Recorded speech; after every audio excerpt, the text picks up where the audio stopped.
Watch Show with Dr. Baruch and Sister Heleese. Heleese, this has been a full day, hasn't it? It's been so exciting. people, A lot of action in the studio today. A lot of action in the studio. And it's not over yet. No, it only gets better and better. That's it. And we've got a special guest who is, I must say, we wanted her in the studio because she's she's good presence in the studio, but she's got a very busy schedule. She's here from the West Coast, and she's got a lot of things going on, from the Congressional Black Caucus to the opening of the African American Museum and speaking at elementary schools here in the D.C. area. None other than former Olympian Miss Seba Johnson. Seba Johnson, are you there? Yes. Good morning. How are you? I'm doing well. How are you? Doing very well. Doing very well. And we're thankful that you would open up that window in your schedule, that you would be able to talk to us. We appreciate that. And oh, no, it's my honor. Great. And before we jump into all the great things that you're doing, tell us who you are. And Mike, you have roots here in the D.C. area, but go ahead. Just tell us who you are. Well, yeah, my name is Seba Johnson. I went to Howard University. I graduated in 1996. And while I was at Howard, I also led Delta Sigma Theta Sorority Incorporated, and we did a lot of community service in the area, especially in Southeast DC and different places. And actually, while I'm here, I'll be going to a school in Southeast DC and speaking about my own faith history and activism and different things. So I'm very excited for that. Okay. That's great. And the work that you've been doing, you say through your sorority at Howard University. Tell us about that work. Yeah, that was during college. So we would go into Southeast DC and do after-school programs for the children. And I was a black and white photographer at the time as part of my graphic design major. So I would take beautiful photographs, basically, of the area and with the children. Of course, I wouldn't capture their faces without their permission, but we would also see we would do different feeding and clothing of people who lived on the streets with our brother fraternity at Lake of Sci-Fi. And just be very involved with the community and do a lot of projects where we could have tutors and nurture the children in all different parts of DC. And yeah, since graduating from college, I have been teaching interstate children from Boston how to ski as well. It was, for the most part, their first time leaving the city and their first time on skis, and that was shortly after I came out of Howard. And to this day, there's one individual who's now in college who remembers when she was so young that she had her first experience on skis. And it's just a beautiful thing to see when people try things for the first time and they're able to pick it up so quickly, which is basically what happened with me when I was a kid. I was about 5 years old and living in the Virgin Islands in a housing project called the Marley Project. And my mom was an artist, so she would sell some paintings, and we eventually sold enough paintings to take a trip to Seba, Switzerland. And while I was there as a 5-year-old with a huge afro and holding on to my mom's hand, seeing at the mountain with all these skiers and graceful, just a graceful sight of seeing a skier coming down the mountain, and a clear blue sky with a cloud. I looked up at my mother and said, Mom, I wanted to skier. And she didn't think much of it, because here I am a 5-year-old by her side.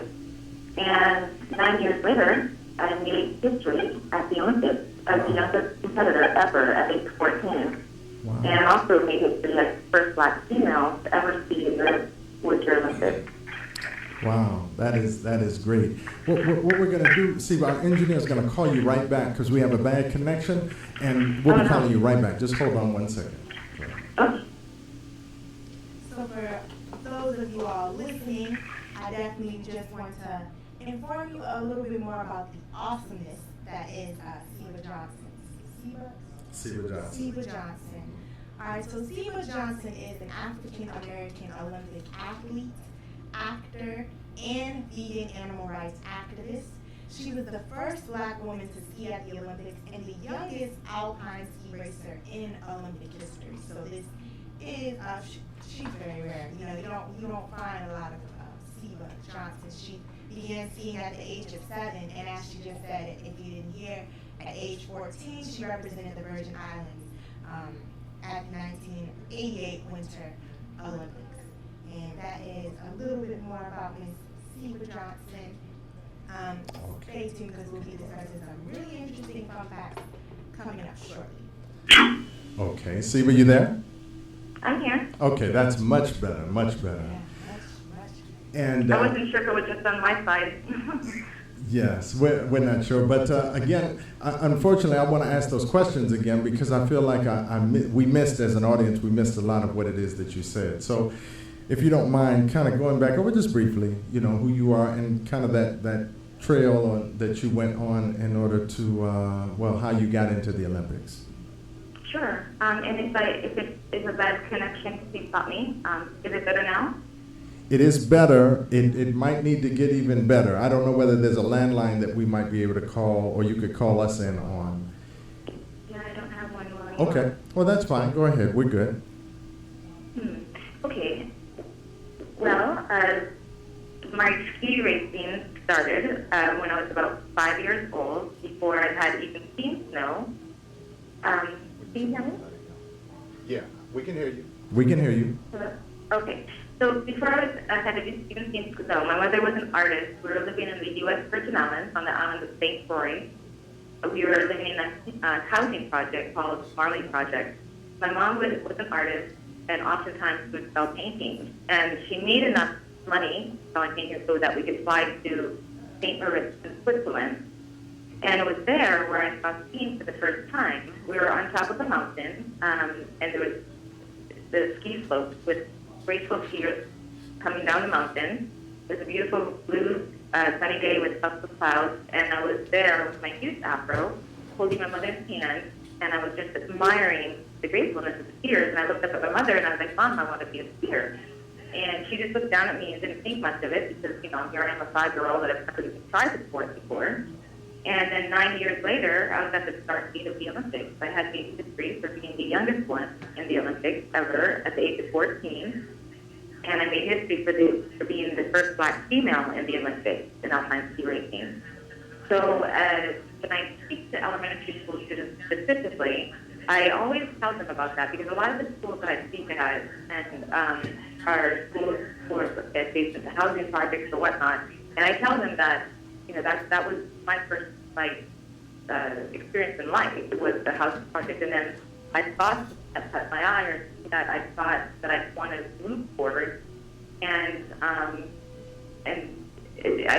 try to inspire that when you do either a passion or a goal or something that you highly enjoy, to try to put everything into trying to attain that, and then don't lose that vision that you have. Right. Because as you progress, as the years go on, it could just completely unfold where it would be such a beautiful experience, and whatever you have as a dream as such a need will actually come to fruition.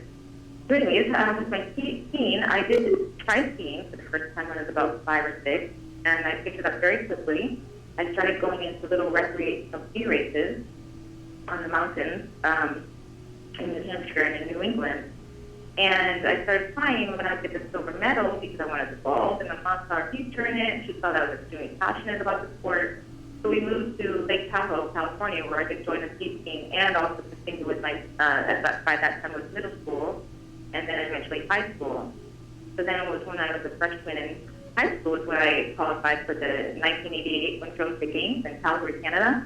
It was the first time the country that I skied for, which is the U.S. Virgin Islands, which is still a U.S. territory, but it's, the Virgin Islands. That was the first time they had a winter federation.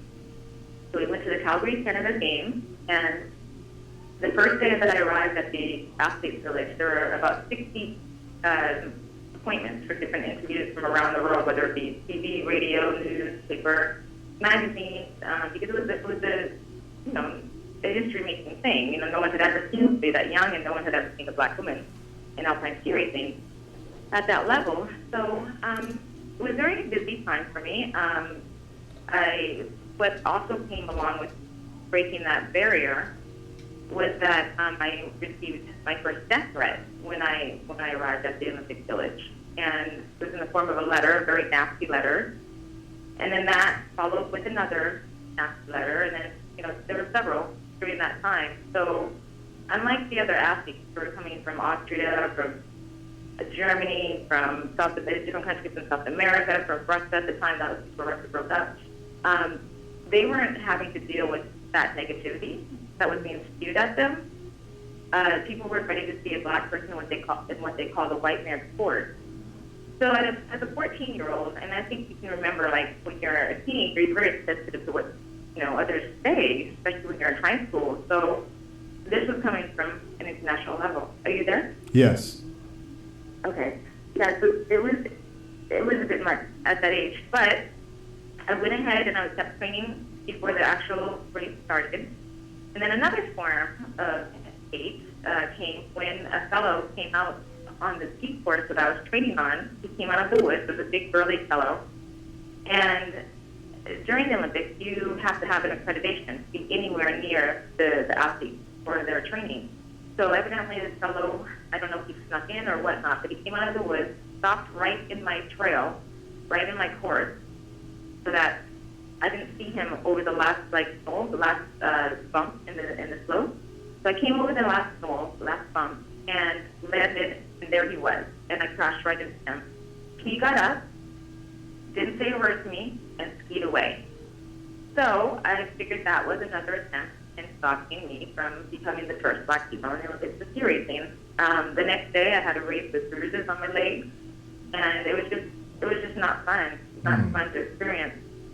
So after all those different types of things happen as an Olympic athlete, it just brings me so much joy to know that all that pain that I went through and all that, emotional anguish basically has blossomed into my skis, my Olympic skis, being in the Smithsonian's newest and 19th museum, the National Museum of African American History and Culture, and that just warms my heart to pieces because the journey has been quite interesting.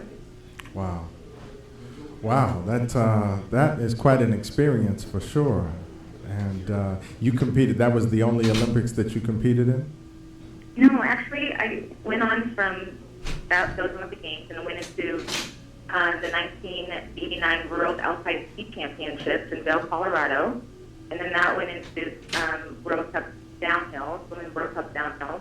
And that was in Steamboat Springs, Colorado. And then I competed in the 1991 World Alpine Ski Championship in Saalbach in Switzerland, Austria, and then qualified for the 1992 Winter Olympic Games in Albertville, France. So that was my second Olympic Games, and by that time I was at the age of 18, still quite young. I think there's maybe one other woman that was 18, or yes, lady that was 18. But the winners of the ski races were generally 10 years older than me, starting at the 88 Games. And then during World Cup racing, before the 92 Winter Olympic Games, I was in a street ski race where one of the sponsors wanted me to wear a ski suit that had a patch of leather sewn into the bottom of my ski suit. And as an ethical vegan, since birth, my mother raised us to love and appreciate animals, or love and appreciate all individuals on this planet. And that meant not eating them and not wearing them, or using them in any way, or even confining them to zoos or exploiting them in circuses or in experimental labs. I was taught to respect all living beings. So during that World Cup ski race, they wanted me to wear a ski suit that had leather in it, and I told them that I don't wear dead animals, and they said, well, you're going to have to wear this sponsored ski suit or else you can't race. So eventually I got disqualified because I refused to wear a dead cow skin down a ski mountain. I felt like the cow had no place on a ski mountain, especially his or her dead skin. So they disqualified me from the ski race, and it made more press attention than the winner of the ski race the next day. So I was able to bring, awareness to, what it is to be an ethical vegan, and that ski race, the late Will Chamberlain was actually there to see this, black female skier come down the mountain, but he was never able to ski because I was disqualified from that race. And all of that comes from just as a child having I think one or two animal rights organizations that existed when I was a kid, when I was younger. They would send information to my mother's house via mail. And at one time there was a video, a VHS tape. And on that VHS tape, I saw videos of what happens in experimental labs, like with monkeys. And what I saw was beautiful eyes of this one young monkey, and he was strapped into a contraption where he could not move. It was a type of chair, and his arms were strapped down, and his shoulders were strapped in, and they cemented a helmet onto his head, onto his shaved head. And then they had a big hammer-type tool contraption that was just coming and just banging him right in the forefront of his head onto the helmet to see how many hits will a person's head take before the helmet cracked. And I guess they were testing football helmets at the time. So that really got to me. I've never forgotten the look on that monkey's face as his eyes would look at the lab technicians and basically asking for help and asking, please stop this. This is painful. And then there was other experiments where I saw this little tiny monkey. I'm sure maybe you've seen the images of britches whose eyes were shut tight with stitches, so that they could see how it was for a young monkey as far as having a certain kind of deprivation from his or her mother. It's a lot of unnecessary testing, basically, that goes on with animals. So now that I'm 43 years old and I'm no longer middle school and high school and no longer seeing this type of these videos or literature that would be sent to our house when I was a kid, it's still going on. Like, we're still testing on animals, not necessarily. We're still eating animals. I thought when I was a kid, when I grew up, this whole world would be vegan. And I was so excited because one day, during my lifetime, we will be more humane to animals, and hopefully that would trickle to being more humane to each other and kind to each other. But yeah, I feel like when you put violence into your system, and when you eat like an animal who has suffered greatly and an immense pain from the moment they were born, throughout the time they're being raised in either a factory farm or any type of cage or any type of farm, just to be slaughtered, then I feel that type of energy, when that animal is killed, follows without, it's in their flesh, that cooks their flesh and you consume it. That kind of, sadness and just immense fear and pain is living through us if we were to eat an animal has put that as onto such a thing. So that's why I'm so keen about trying to push veganism, because as you can see, I'm like, well, maybe you can't speak to who are on the radio, but I'm 43 years old. I've never had a hamburger, piece of fish, a glass of milk, or chicken or anything in my entire life, and I was a two-time Olympian. So it's possible to be as strong as you can without taking a life to save your own. And there's a lot of athletes that are out now that are vegan, football players, MMA fighters, weightlifters. The strongest weightlifter at the last Olympic Games in Rio, he was vegan. So I think it's a very powerful step that each person can take, and it could even save our lives. A lot of us are lactose intolerant, and we shouldn't be drinking milk. We're the only species that drinks the milk of their mother after infancy, but we, in our case, we take the milk of another individual's mother, the cow or the goat, whatever kind of milk who's not vegan drinks. And if you notice, your cat or your dog stops drinking milk after infancy, whereas we as keep drinking it into adulthood, which makes absolutely no sense.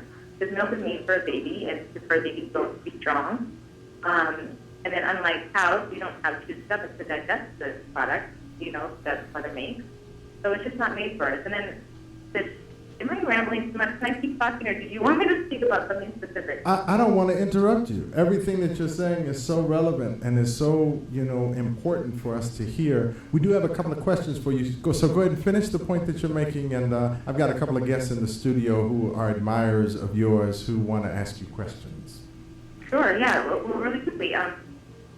So in order to have milk in our refrigerator or, in your ice cream or whatnot, the cow has to be artificially inseminated in order to give birth to a calf.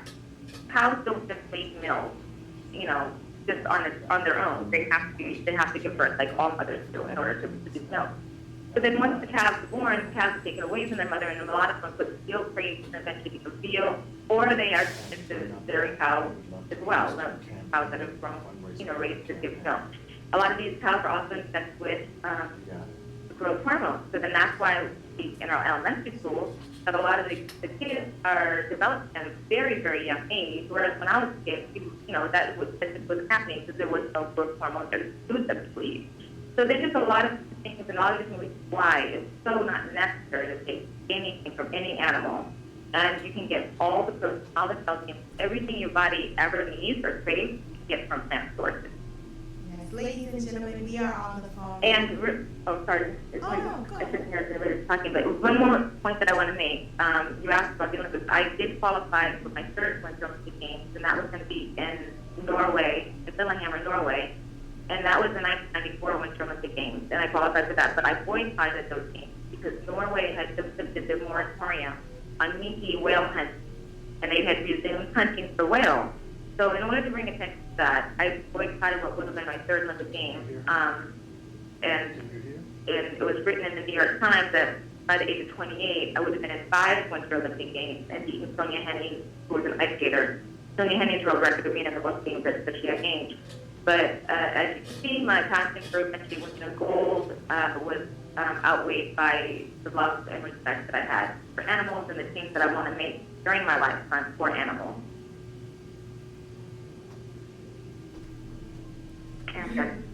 Ladies and gentlemen, we are on the phone with Miss Seba Johnson, Olympic athlete, actress, and vegan animal rights activist. Seba, my name is Heleese. I am the co-host with Dr. Baruch for the Non Wash Show and Health Literacy Show. Thank you so much for taking the time to join us today. Thank you so much. You definitely already answered a lot of my questions in speaking about veganism and how you became a vegan, why you're vegan, and dealing with the racism and issues with the animals in the gear you had to wear. Well, they were trying to have you wear as an Olympian. Your story is really quite amazing, and it's obvious you've been through a lot of trials and tribulation, especially like you said, at a young age. How do you stay motivated, and how do you keep the fight in you to even be an activist and give back to others after having gone through, so much at such a young age? Yeah, it's very echoey to hear, and it was very faint to hear what you were saying, but I think I got what you said. You said basically with all that I went through, whether it be racism and whatnot, what motivates me now, and how is that able to continue on and do what I'm doing now? Is that the question? Yeah. Yes. Well, I think I had to dig really deep and try to find something that was keeping me motivated. I know that there was a time that I just wanted to completely leave this earth because of everything that I was experiencing. And like a lot of the other, like in summer sports specifically, a lot of the black athletes, for instance, I was on a panel at a symposium about racism in sports this past last fall, actually, and it was at one of the universities, University of New Hampshire. And what I was on the podium on the platform, on the panel with one of the Olympians who was on the U.S. Olympic team when they were going to go to compete in Russia, but the U.S. boycotted it. I think it was in Moscow. They boycotted that team. So all the training that he had his whole life led to him finally qualifying for the Olympics, but not being able to go because the U.S. boycotted. So he had his story about training and then having that dream completely taken from him because he wasn't able to perform. And then the other fellow was at the 1968 Summer Games in Mexico City, where the two other fellow, John Carlos, I think was one of the names of the other fellow who had their fist up and basically the Black Power and salute when they were on the podium. So the fellow to my left was there during those games. He was competing that year. So he had his story about racism and what he experienced. And then within my own story, unlike these two brothers that I was sitting next to, they were able to go home after whatever country they were competing in to a black family that was that would basically embrace them, or at least a Black community that would embrace them when they came home. Whereas when I came home to my blonde-haired, blue-eyed mother, who at one time, a couple times during my life when she got upset, would call me the N-word. And I hope she doesn't hear this interview because, I mean, it's the truth, and I kind of don't want to speak poorly of what happened, but like that was not fun. So yeah, for me, I had to go very deep within myself to find something that would keep me going in life. So I just knew what it felt like to suffer. I knew what it felt like to, I also experienced abuse growing up as a kid, so I knew what all that type of stuff felt like. So I had to go far inside to find something that would keep me here and keep me motivated, and that was just to try to end and try to lessen the amount of suffering that exists in the world. And that's why I'm with animals, and helping animals, and that's why I'm with trying to help children who come from precarious upbringings, and just try to instill that kind of drive, because we're not here by mistake. Like, all of us are living and existing on this planet right now, on this earth right now, for a specific reason. And we're not going to leave this earth until we complete that specific reason. So every day when we wake up, we have to realize that we have a purpose, that we are here to make a change, maybe in one person's life or a whole bunch of people's life. You know, so like I want us as Black people or any ethnicity to just continue on and continue to be strong. Like since I've been back in D.C., I've heard some interesting stories about what's going on with the different wards in D.C. And you know that we need this time in society. There's a lot of work to be done, and we have to be strong. Like we can't want for what we see on music videos. We can't want for what we see in these reality TV shows. Because we have to aspire to be a lot better. We really do. We have to aspire to really help each other and be there for one another, and forget about the materialistic stuff, because we can't take any of that when we go. That's just temporary stuff. So we have to just be very motivated to try to make some kind of change in this world, because if we're not happy with the way things are right now, the best thing we can do is change. And that also comes with voting. Like, this is a very important time in politics. So we just have to get really involved and make some changes that need to happen for us, because life can't continue like this. It has to get better. Understood. So I answered your question. I'm so sorry. Yeah, you definitely answered the question. You pointed out a lot of great points for our listeners, and just showing people that the work that you're doing and the work that we're doing is urgent, and you really didn't have any choice but to remain motivated. And I applaud you and thank you for that. That's amazing. Thank you. We have another question in the studio. This is Sister Aiya. She works here at the Elife Restaurant Group. Hi, everyone. Yes, hi to the listening audience. And thank you so much for sharing your story with us. It really is captivating. And a couple of things came to mind when you were speaking. You mentioned some issues with race relations, and it's such a prevalent topic in this day and age. And I wanted to ask you about race as it pertains to the vegan community, specifically the animal rights community. There's a large gap between Caucasians, who typically head up the animal rights movements, at least in this area, and there's really a lack of African American presence within that movement. Is that something that you've noted? I know you're a noted activist in the community. It's something that we have noted in this area. Yeah, I mean, the very last part of your question, I guess, right after you said there's a large white community as far as the animal rights here, but then you said something about Black community. What did you say about that? I do have a lot to say. Well, basically, just to summarize the question, there is a big gap, and we have noted it in this area. I was just wondering what your experience has been as far as race relations and the gap and the lack of African American presence within the within the animal rights movement. I would love to share that. Okay, so in 2001 or 2002, my dream job was to actually get paid for the work that I do with animal rights that I was doing my whole life as a kid and going into teenagers and eventually young adults. So I did get a job with one of the major, one of the first animal rights organizations, and they hired me as their African American outreach coordinator. And I thought of all these wonderful things I can do to reach my community, and everything that I wanted to do was shot down. And I was told, we are not here for people, we are here for animals. But we as people are human animals, whereas other animals are non-human animals. So if we're here for animals, then we should be here for every sentient being. So I wanted to go into my community and give samples of vegan food products, and then also feed them with coupons so they get the items at the grocery store. Anyways, I eventually got fired from that job, and within 4 months, and I was disgusted with the whole animal rights community at the time, and I was offered a job by another organization, and who I do respect, and that's Farm Sanctuary. And I was offered a job by the founder of that organization, but I didn't take it at the time, because I was so disgusted with what had just happened with that former organization. So I left the whole animal rights movement at that time, which I thought was going to be the place where I could make the most impact, but it wasn't at that time. I left it, and I continued to do my vegan outreach and animal rights stuff on my own, under no one's name, no one's organization.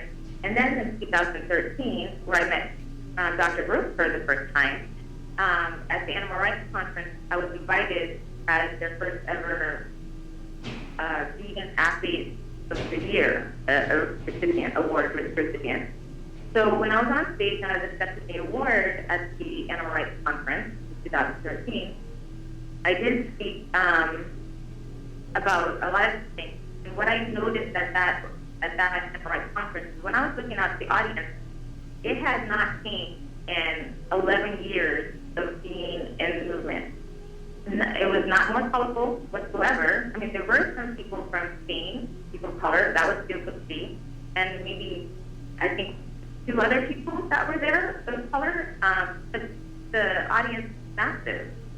So I was a bit dismayed, because I'm like, well, fuck, excuse me. I was like, well, darn, did I drop the ball by not staying in the movement and hopefully bringing and highlighting more people of color who are actually looking diverse that aren't being highlighted?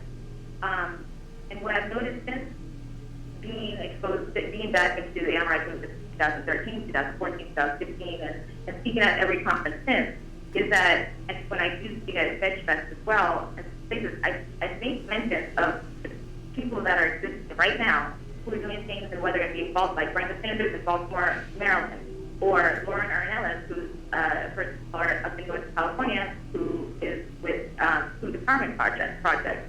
This amazing work, because she not only cares about the animals, but she also cares about people that are harvesting our vegetables that us vegans are eating, and how they're being treated, the amount of slavery that goes on today within that group of people.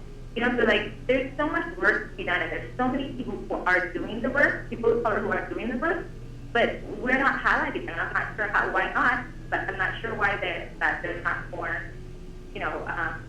promoted and whatnot, and it does kind of get to me when I see a lot of the same color faces on a lot of the promotional material for animal rights. But yeah, there's so many people doing wonderful work, and it's sad that when people think of veganism or animal rights, they think of it as they call it animal white. But it's sad, because there's a lot of people who are doing the work, which just aren't being highlighted. I think that if people really want to help, especially within the animal rights community, with people, instead of going into certain areas of cities and trying to, I guess, so-called change that community, find the people who are already working in those communities and give help by financing their projects, financing what they need, like buying foods that they need when they make meals at the community centers or whatnot. Like help buy seeds that they're using to plant in the communities, in the empty lots, things like that. So, I mean, just do the research. It's out there. There's a lot of work, a lot of good work that we're already doing that needs that kind of financial support. Wow.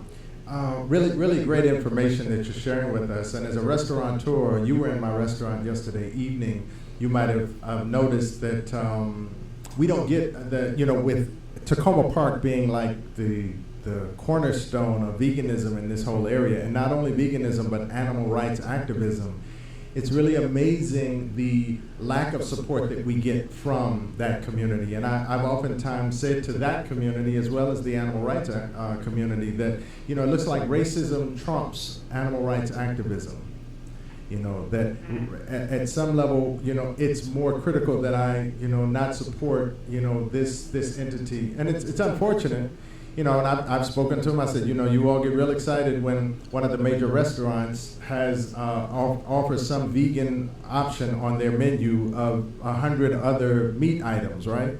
And I said, you realize that your vegan dollar, your $20 bill that you spend with them, is going to sit on top of a meat, a dollar that was used to purchase meat, and then under another dollar that was purchased meat. And I would guarantee you that money is going into the investment of what it is that they're doing in large part, which is the distribution or sale of animal products. So exactly, it's unfortunate, but we see the need to connect with people like yourself. With not people like yourself, we see the need to connect with you and work with you so that we can bring more attention to the community and more attention to the suffering of the animals, and ultimately the suffering of the human beings that are consuming these animals, that find themselves now with more sickness at higher levels than we've ever seen before. So we know this is taking place, and you actually have, I believe, an active campaign going on now, and you and I haven't really gotten into it, but we'd love to, possibly host an activity that could bring attention to, and also provide resources from our community and others. Provide resources that can help further your objective. Can you tell us about that? I'm involved with a lot of things. Which campaign I used? I know there was it a Fund Me effort that you had going on? Oh, yeah. If you go to crowds, oh my gosh, I think it's hold on one second. Okay. We're talking to Seba Johnson, former Olympian, vegan, animal rights activist across the board, and somebody who's here to be a part of the unveiling of the African American Culture and History Museum here in Washington, D.C. And she's sharing her life experiences as a young Olympian, the youngest Olympian at the time, and also her work in the animal rights activism arena. Yeah. Well, thank you again for having me. But yeah, it was the youngest Olympian ever. I guess that has not been broken. That recognized it's broken since the age of 14 years. Only for ski racing though. Anyways, it's called youcaring.com. If you go to youcaring.com, www.com, and put in my name, Seba Johnson, I'm actually in the process of writing a book, is what I'm doing. And I hope this book will teach for experience. I hope it will save a lot of lives, analyze time, and just bring light to everything that's going on within our time, and hopefully make some positive change. And basically, it's a memoir about my life, and you'll learn some things that are very hard to write about, that have to be listened to writing. And I don't know. I think the deepest part of my heart that it's going to affect such change, maybe long after I'm gone. But I feel very passionate about it, and I'm trying to raise funds so that I can continue writing and eventually have this book published as soon as possible. I was trying to get it done before the next Winter Olympic Games, so that would be a good time to actually, promote the book. But in doing so, it has nothing to do with financial gain for myself, but it has everything to do with making some sort of change during my lifetime. And as far as everything else that I'm doing, I need to start asking for some sort of honorarium when I go to speak. I'm invited often via email to speak at a lot of different events, but here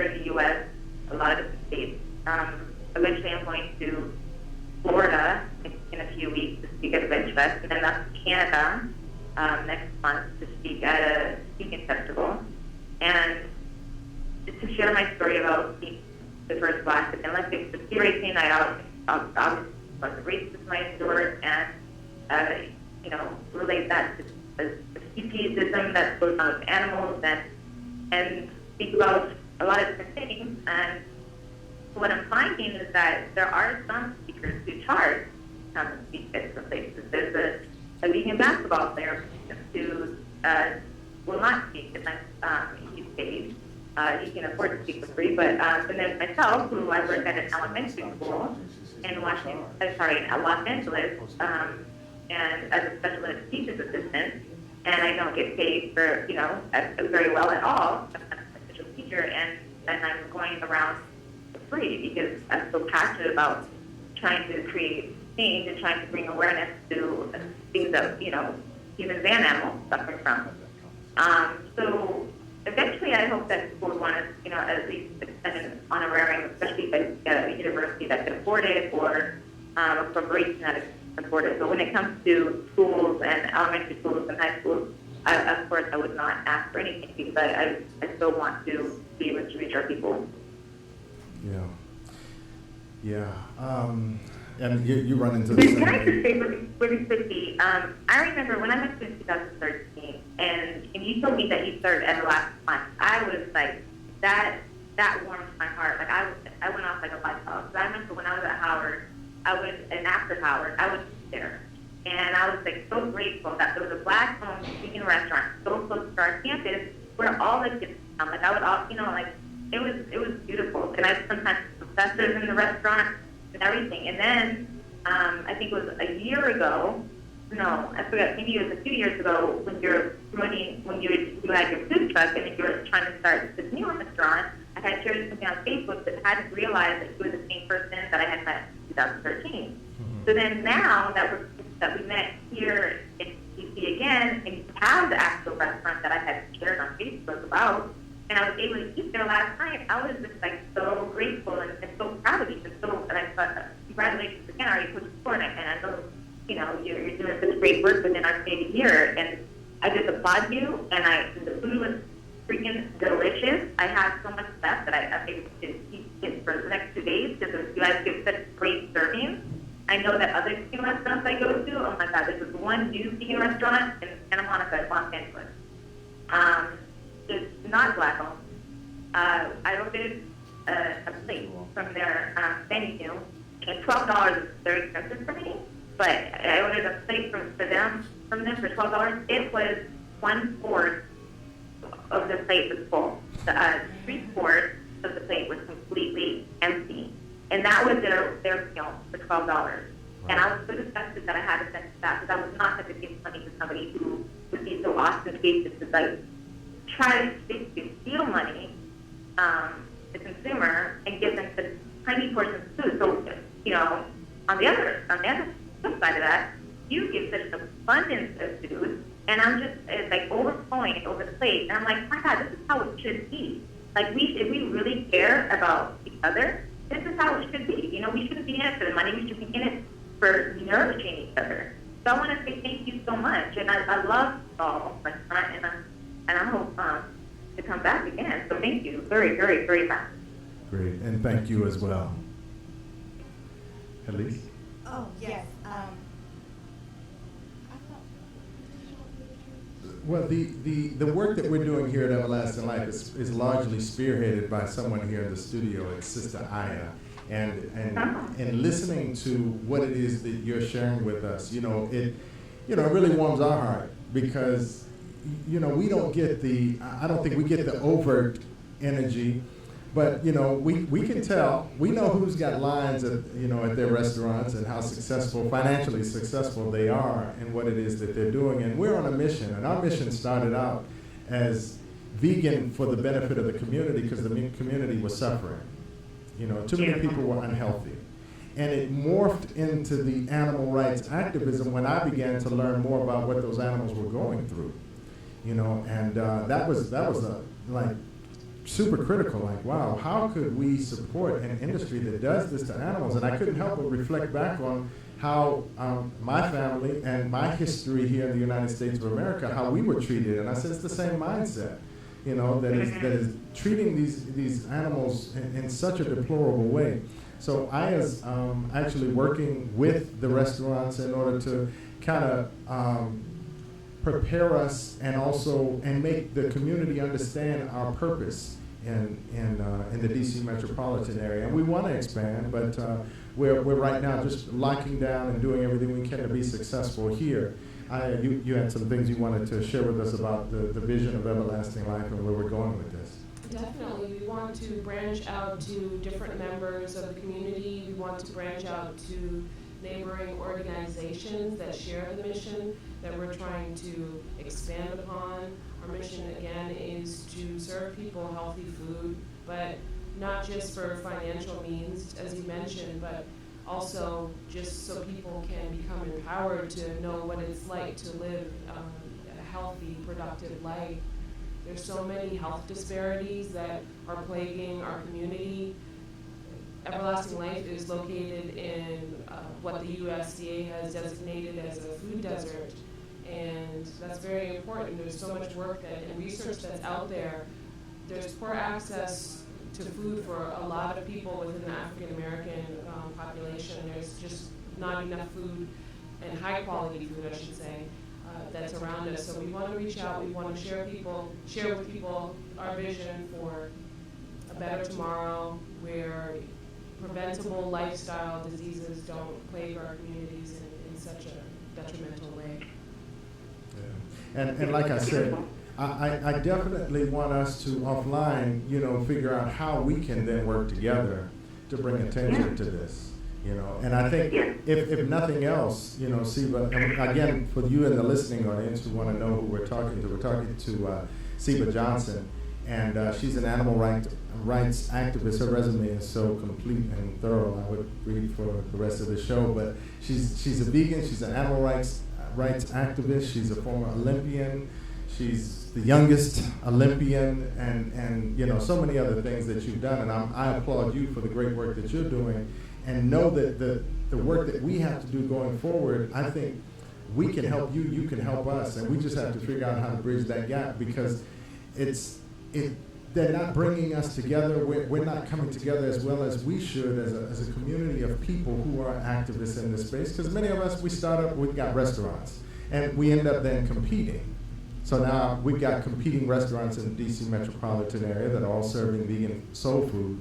Although we were one of the first, it's a lot of folk here, and we don't come together, and possibly that might be something that could happen, that a person outside of us can come together and say, look, why don't we all, if nothing else, let's have an event together that promotes what it is that we're doing and brings attention to work that you're doing.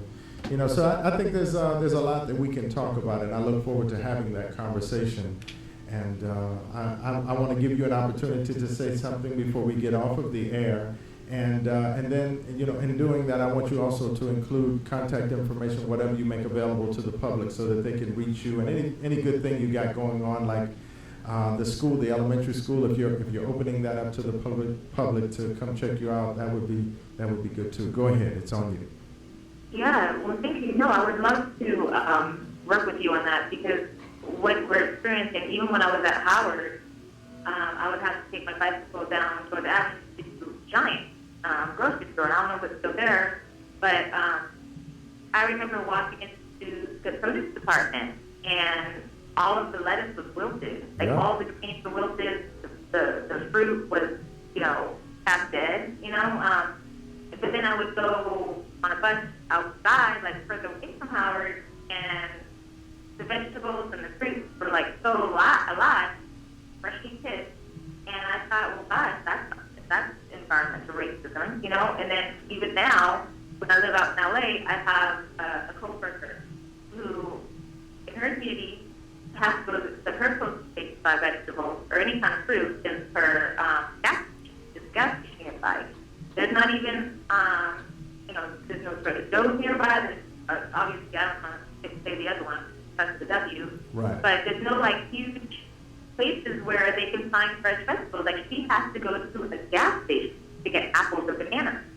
you know, and it's just, it's again, environmental racism. So it's purposeful, you know, and obviously our community is suffering because of it. And that's something that needs to be changed with whoever's going into the government, legislature, whatever, you know, mayor's office, whoever. That has to change because somebody has to care. So this can't continue.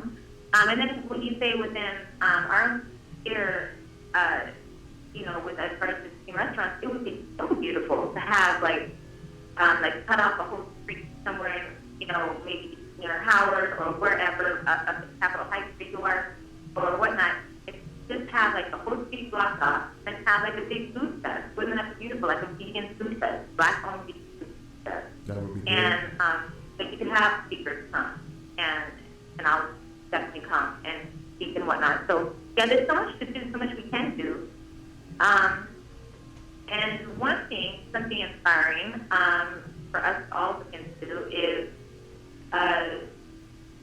Black Beef Broth. It's online. Google Black Vegan Broth, and I hope that they interview you, if you haven't already been interviewed already on their website. So basically they highlight Black vegans all around the world who are doing things within their community or with whatever talent they have, and they associate with veganism or animal rights and our community. Yeah, so there's so many people. I was the first that they highlighted, they featured this past January. And then since then, there's been several, like tons of amazing human beings who they highlight often. So that's encouraging. So we can see the work that we are doing, and then maybe even connect with them. Like I met Olympia, this young woman who graduated from Howard, who's now in LA. She has a vegetable stand at one of the art walks in Los Angeles, not the Merck Park. And she brings organic vegetables. And they're not the perfect ones that you'll see at grocery stores, but they taste exactly the same. And she basically sells them for a very, very, very reduced cost. And she's doing such a great service for our community. So I just wanted to bring that. I said if you follow me on Instagram under Seba Johnson _ vegan since birth, then you'll be able to connect with her. Her group is called, her company is called, not company, but organization is called Supermarket, I believe. But her name is Olympia, so you'll be able to find it.